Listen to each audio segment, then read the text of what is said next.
এবার 2025 আইপিএল এর মাঝেই কেকেআর এর সকল ফ্যানদের জন্য সুখবর নিয়ে এলেন শাহরুখ।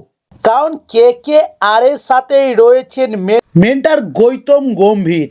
তবে গত বছর কলকাতা নাইট রাইডার্সের খেতাব জয়ের নৌপত্রের কারিগর ছিলেন মেন্টর গৌতম গম্ভীর। তবে তিনি এখন বর্তমানে ভারতীয় দলের কোচ, কিন্তু আজও তিনি নাইট ভক্তদের হৃদয়ের মাঝে।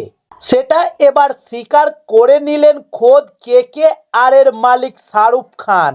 তবে নাইট রাইডার্স জানিয়ে দিয়েছে নতুন অধিনায়ক ও সহ অধিনায়কের নাম, এবং প্রকাশ্যে এসছে 3 তারার নতুন জার্সি। এরপর গৌতম গম্ভীরের জায়গায় মেন্টর হিসাবে এসছেন ড্রেন ব্রাভো। তবে ফের আইপিএল জয়ের লড়াইয়ে নামার আগে শাহরুখের মুখে শোনা গেল গম্ভীরের মন্ত্র। কারণ অধিনায়ক গৌতম গম্ভীর নাইট রাইডার্সকে 2 বার আইপিএল চ্যাম্পিয়ন করেছিল এবং গত বছর মেন্টর হিসেবেও ফিরে এসেই কেকেআরকে সাফল্য এনে দিয়েছিলেন। তাই সাম্প্রতিক সম্প্রচারকারী চ্যানেলের একটি অনুষ্ঠানে শাহরুখ বলেন, আমি কখনো ভাবি না যে গম্ভীর আমাদের ছেড়ে চলে গিয়েছে। গম্ভীরের সঙ্গে আমাদের দীর্ঘদিনের মধুর সম্পর্ক। খুব কম মানুষের সঙ্গে এত ভালো বন্ধুত্ব থাকে। গম্ভীর তার মধ্যে অন্যতম। ওর প্রত্যাবর্তন খুবই গুরুত্বপূর্ণ ছিল। তবে কেকেআর এ গম্ভীরের জামানার প্রশংসায় পঞ্চমুখ আর এক প্রাক্তন কেকেআর এর ক্রিকেটার রবিন উথপ্পা। তবে রবিন উথপ্পার 2014 সালের আইপিএলে নাইট রাইডার্সের জয়ের গুরুত্বপূর্ণ ভূমিকা ছিলেন তিনি।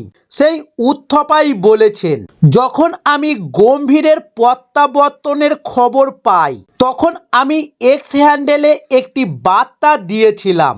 লিখেছিলাম, গম্ভীরের কেকেআর ছাড়ার পর ওদের জন্য সবচেয়ে ভালো খবর গম্ভীর ফিরে আসা। এবার গম্ভীর নেই, তাই গম্ভীরের অভাব পূরণ করে কি ফের চ্যাম্পিয়ন হতে পারবে নাইট রাইডার্স? তবে গম্ভীর ফিরেছিলেন, দেখিয়েছিলেন এবং আইপিএল জিতিয়েছিলেন। গত বছর কলকাতা নাইট রাইডার্সের খেতাব জয়ের নৌপত্রে কারিগর ছিলেন মেন্টর গৌতম গম্ভীর। বর্তমানে তিনি ভারতীয় দলের কোচ, কিন্তু আজও তিনি নাইট ভক্তদের হৃদয় মাঝে। সেটা এবার স্বীকার করে নিলেন খোদ কেকেআর এর দল মালিক শাহরুখ খান নিজেও। তবে এবার এত কিছুর মাঝেও কেকেআর এর দলের সঙ্গে 2025 আইপিএলে দেখা যাবে না গৌতম গম্ভীরকে। তবে এবার গৌতম গম্ভীরের জায়গায় দেখা যাবে ওয়েস্ট ইন্ডিজের ক্রিকেটার ড্রেন ব্রাভোকে। তবে এবার দেখার 2025 আইপিএলে ড্রেন ব্রাভো কেকেআর এর জন্য কতটা কি করতে পারে। এবার সকলের নজর থাকবে সেই দিকেই।